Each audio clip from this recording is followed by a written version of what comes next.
What's up, guys? Thanks for checking out the video today. So today we're going to be dealing with a clutch install. It's going to be the Exedy Triple, and this clutch is going to be the one that's going to hold like in the neighborhood of 900 foot-pounds of torque. Today we're going to be going over the install procedure as well as some cleaning and some sort of tips on how to I guess make sure that the clutch lasts and there's not little problems like bolts backing out or things being torqued incorrectly. So this is going to be a detailed install. It's not just going to be throwing it in. There are times when you just need to get the clutch in and get the vehicle up back on the road, but in this case it's going into a drag car, and so I'm going to take some extra detailed steps to make sure that I don't have to have the transmission back out of my drag car, at least not immediately. So yeah, so we're going to be doing a detailed install, so stay tuned. All right, so what are we working with today? We have the Exedy clutch here. It is the triple, sitting right over there on the ground. And when you open the box, you get the Exedy Triple, a stock style wedge collar, which we're not going to be using, and an alignment tool. You also get a bunch of directions. There's a couple kind of funny ones, but the one really important one is this one, which is, hey, multi-plate clutches are loud, guys. So that's kind of a funny one. Obviously they're loud. There's multiple plates flopping around inside there. Just physics wise, it spreads out the torque and it allows reasonable clutch feel and the ability to hold a huge amount of torque due to increased surface area. So, but it's going to be loud. The operation's going to be loud. So next one's going to be follow the torque specs, because otherwise a bolt will break off and smash through the clutch housing, causing a whole bunch of damage. For real, in Japanese and English. And the third one, which is important, is Exedy's suggested torque values for their own product. So this is something that I would follow. So if you look, it's the MM023HR. It's going to be the triple plate, and it'll be the Lancer Evo 4-8 2-liter. So what they're asking for is 99 foot-pounds on the flywheel, okay, and they're asking for 23 foot-pounds on the pressure plate. So since this is their clutch, their design, I'm going to adhere to this. So next we're going to take a look at some components that if you were doing a drag car or a very detailed install, I would be replacing. Some stuff you can get away with reusing, but there's some things that if, again, you don't want to be dealing with this, you know, a couple months from now, or in the drag world a couple runs, you would replace. So let's take a look at some of those items. Okay, I've laid out a few items here that we're going to go over. As far as the flywheel bolts, I'm going to be going with ARP. I actually have two different lengths here, which is probably important to talk about. Now, as far as the ARP stuff, it's good quality, obviously. Now, these are the stock length ones, and I also purchased some slightly shorter ones, probably about quarter inch to, yeah, so about quarter inch shorter. And the reason I did that is a few things. So if we go over to the engine here, this is a 2.2 liter Tommi stroker crank. I have no way of knowing necessarily. These are blind holes here, which means they have a bottom, they're not through. I have no way of knowing that these blind holes are the exact same depth as the stock crank. So given that, I don't want the fastener to bottom out prior to it torquing up on the flywheel. And so I've, over the years, taking apart a lot of these sort of builds, I've noticed that people have relied on the stock fastener length, and what's happened is it's bottomed out prior to it bottoming out on the item that's being fastened, which causes a whole bunch of problems you can imagine. So what I would do is I would dry fit some fasteners first by hand and see if they are the proper length prior to assembly. So guys, as far as fasteners on new builds, especially if you're using a lot of aftermarket equipment, you need to do some fit up. Don't be afraid to take a few more minutes and do dry fit up. So no sealing agents, no sort of Loctite, anything like that. Just fit it up dry, even by hand, to make sure that the fastener length is correct. You run into this a lot on engine builds because you're using a whole bunch of aftermarket stuff, and sometimes the specs are a bit smaller, a bit thicker, and what happens is the stock fastener length will no longer work. So being cognizant of that, you need to fit it up prior to assembly, and then that way nothing falls apart, nothing's torqued improperly. So getting back to our items here, so we have the flywheel bolts, we have the kind of mid plate that Mitsubishi has to hang the starter off of. That goes right here prior to putting on the flywheel, so it goes behind the flywheel. Again, it's attached by 2 blind holes, so you would want to dry fit it quick first to make sure that the fasteners don't bottom out. We've got a new throw-up bearing. These throw-up bearings you can get stock. Exedy makes one and ACT makes one as well, so there's multiple manufacturers for those. The important thing would be using a new one. Yes, you can reuse the old one, but again, in a high performance application, you'd want to replace it. Next thing, I've got a ACT monolock collar, which replaces the stock wedge collar.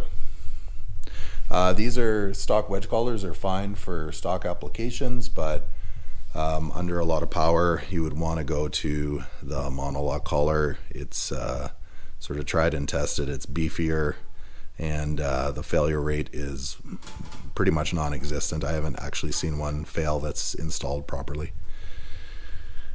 A little bit of blue Loctite.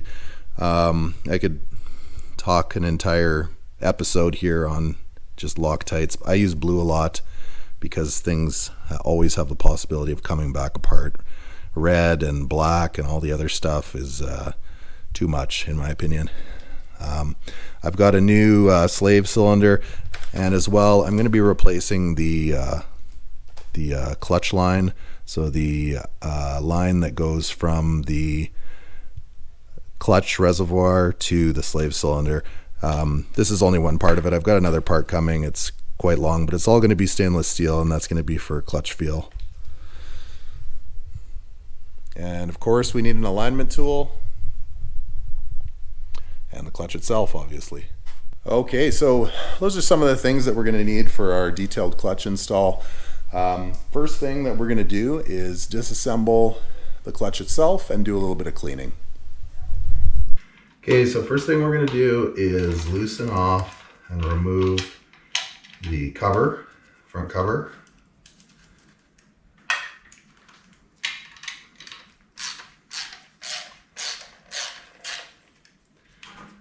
Okay, now this sort of stuff I'd like to pull it apart, the layers, almost like a book, like you're opening a book, so like this. That way you can kind of keep track of what's what and how it's supposed to go together. Keep in mind that there is balance marks on this. All of this has to be lined up. Okay.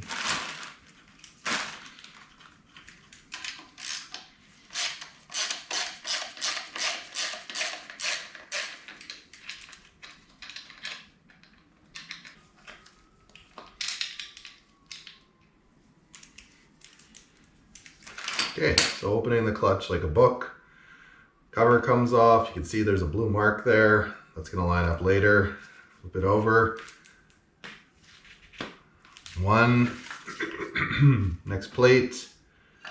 Oh, sorry, ring first. Again, flip it over.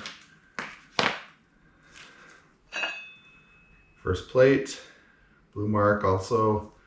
Flip it over. Okay. Now we're going to go to a friction disc. Okay, flip it. Intermediate plate. Again, blue mark. Flip it over. Another friction. Okay, flip it over.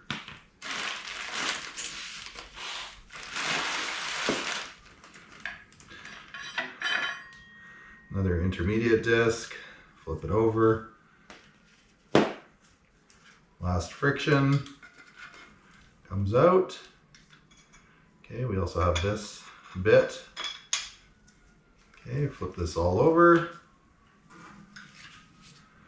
And then we are left with the flywheel.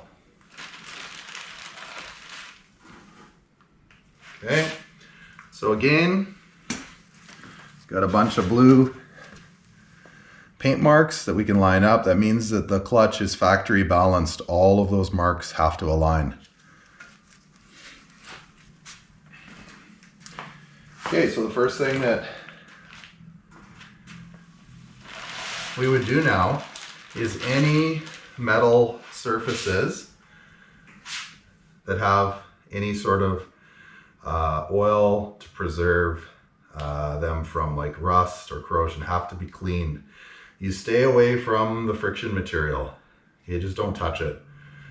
So the friction discs, don't do anything with those, but you need to brake clean any of the metal areas. You can see that they're covered in oil.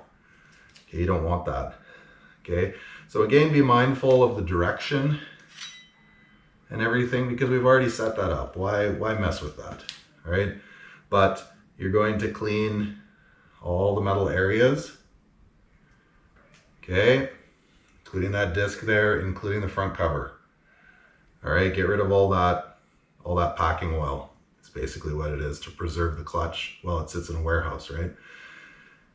And then with all of that dry, we can then move on to starting to assemble it and put it on there, okay? So, all right, let's get that out of the way. Okay, so here we have the mid plate on that holds the starter. Okay, so this little piece of metal hangs down, and yeah, the starter bolts through it. So there's only 2 bolts for this. Okay, right there, right there.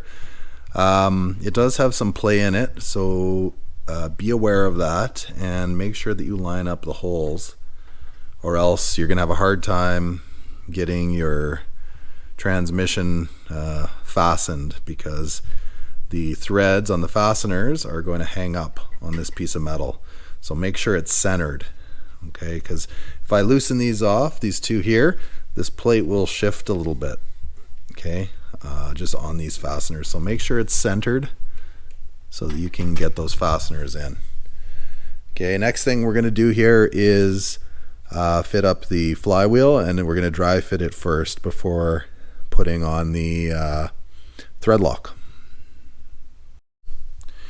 Okay guys, so what I've discovered from the fit up is that we do have to go with the slightly shorter ARP fastener for this application with the Tommi 2.2 stroker crank.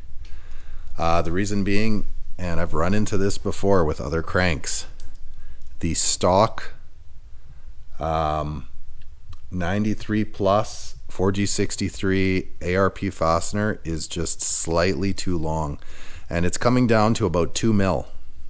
So what I measured was putting the fastener through the flywheel, using a metal ruler in millimeters, and just seeing how much fastener is going to be extended past the hole on the back of this, and it ends up being 15 millimeter. And then when I measure the depth of the hole here before it bottoms out, it'd be 12.25. And so what that's resulted in about a 2 mil deficit, maybe even 3 mil after you torque it up to 99 foot-pounds. So I can't stress enough, guys, this is why you dry fit things, and this is why you take your time. Don't just go off of, okay, ARP suggests this fastener for this application, especially if you're using aftermarket items. Yeah, ARP says that the stock flywheel, no problem. Well, this isn't the stock flywheel. This is an Exedy Triple Plate. Okay, you have a triple plate application. You might have a thicker flywheel. You might have a thinner flywheel, depending on how they engineered it. On top of it, for my application, I'm using a aftermarket Tommi crank. I don't know how deep they drilled those blind holes on the end of the crank. So luckily I had 2 different lengths of ARP Pro fasteners here. I don't have an issue with the 1/4 inch difference in length, to be honest with you, because it's ARP. It's an ARP fastener. It's made of the same material. The thread engagement is going to be a bit less, but I'm going to be able to torque it up to the proper spec that is provided by Exedy, and I'm going to use some Loctite on it, and I'm not going to worry. So that's what we're going to do next. Torque everything up and get that flywheel on. Okay, so for these fasteners, I just put them in lightly. They're dry right now. So what you're going to be doing is, one at a time, you're going to be putting a small amount of Loctite on the threads. Keep in mind that some of these threads are going to be taken up by the flywheel, so you don't have to go all the way to the head. Just a bit at the end of blue Loctite, and then under the head you're going to use the assembly lubricant, and what that allows for is correct torque up. Okay, so you don't want the friction of the head on the flywheel to take up a few foot-pounds of torque up, and that stops that from happening by lubricating just underneath the head. Don't go crazy. You don't want this stuff to spray all over the place inside your clutch.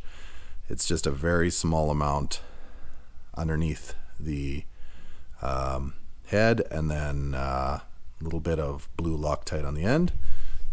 And then we're going to torque this up. And if the engine's out of the car, you just throw a breaker bar on the back of the crank, and that'll allow you to torque it up. All right, so let's get going on that.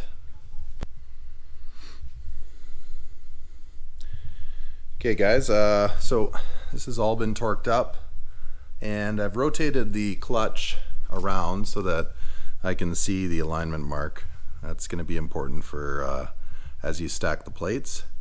All these have been torqued to 99 or 100 like Exedy has requested. Now we're going to be going through the plates, and if you remember, we opened it up like a book. Okay, so we know the order and the orientation of all these plates. So we're going to be going excuse me, we're going to be going backwards from this one through them all the way to the cover.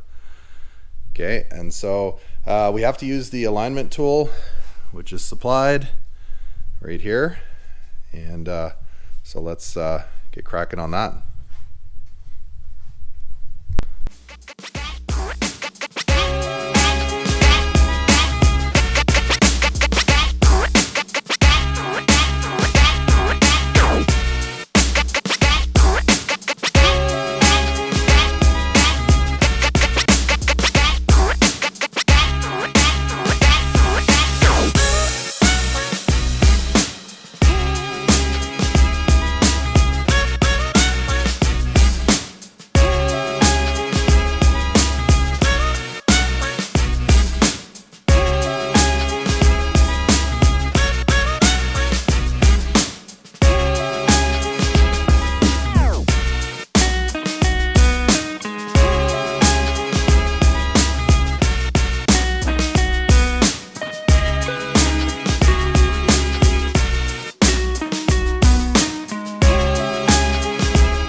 Okay, so what we're at now is we have all of the blue lineup marks all correct.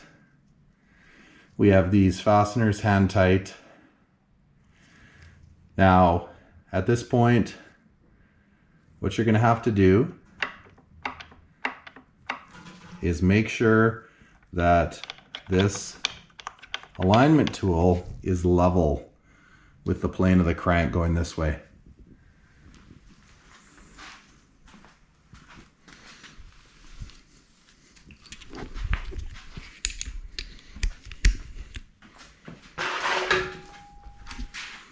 So you're going to get down on the ground and take a good look, and you can see that this one is hanging a bit.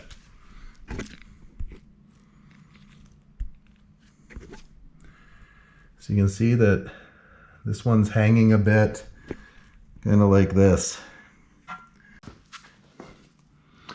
So the idea is, before torquing it down, I'm going to pull this up so it's level. I'm just going to tighten these up a tiny bit. Not to where they're supposed to be torqued, but just tight so that the plates don't move.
Okay.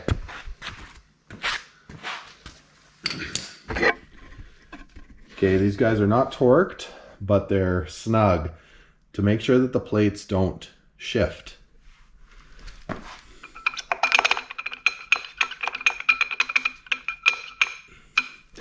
Okay, and now we can tell that the alignment tool is nice and level with the crank.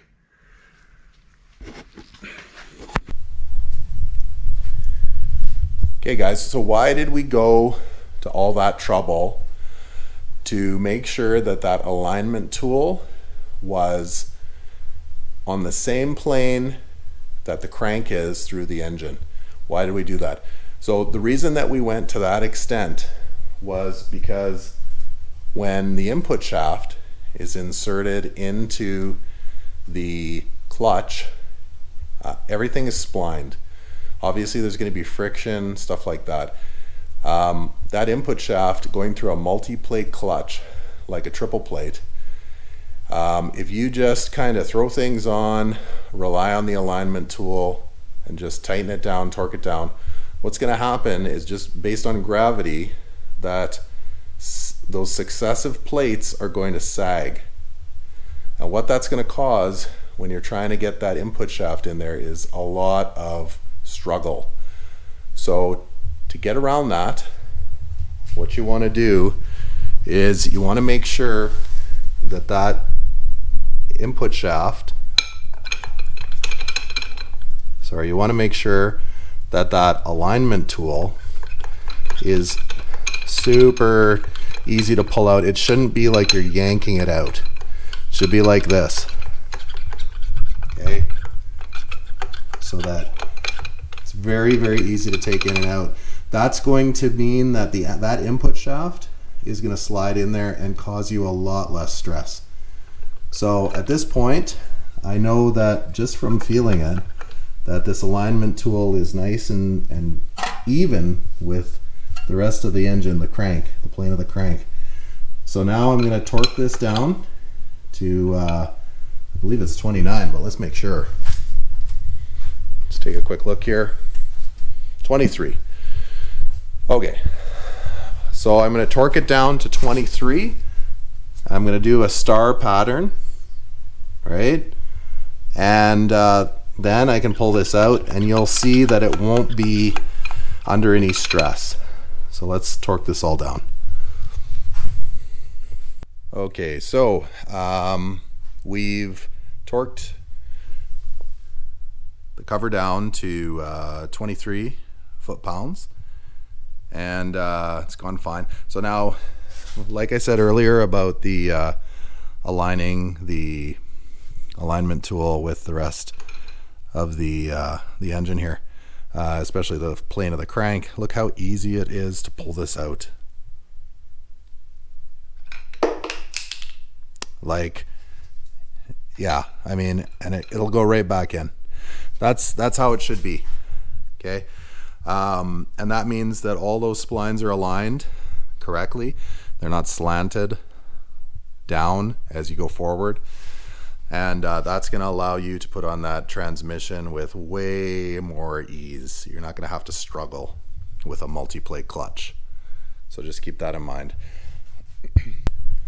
Now, just moving on here, the final thing that's going to be going in is the ACT monolock collar. Now keep in mind that the ACT monolock collar does require a wave spring, and if you buy it new, it comes with a wave spring. Now I've seen over the years these installed without a wave spring. That's going to cause some issues, and that collar is not always going to 100% lock down without the wave spring. It could lock down, but the wave spring keeps it in a position where it will lock down. So I've had cars in the past that have come in for work. I pulled the transmission off and the monolock collar is just floating there without the wave spring. So remember, it does require a wave spring. Okay, so if you happen to buy one of these without a wave spring, you could get away with using the stock wave spring off of the stock wedge collar. Okay, but they do come with wave springs. Okay, so opening up the package here, just so you can see what I mean. Monolock collar comes out. You can see in the package. Hopefully the wave spring's there. Yeah. Okay, so this is very easy to install. Okay, basically all you're doing is you're putting the palm of your hand on it and giving it a good push, and it'll click in. Okay, and then that's it. Wave spring's there, and you're ready to do the install with the transmission. And because these are lined up so well, I'll just leave that in there just to make sure that everything stays where it's supposed to. All right, so at this point we're going to be putting the transmission on.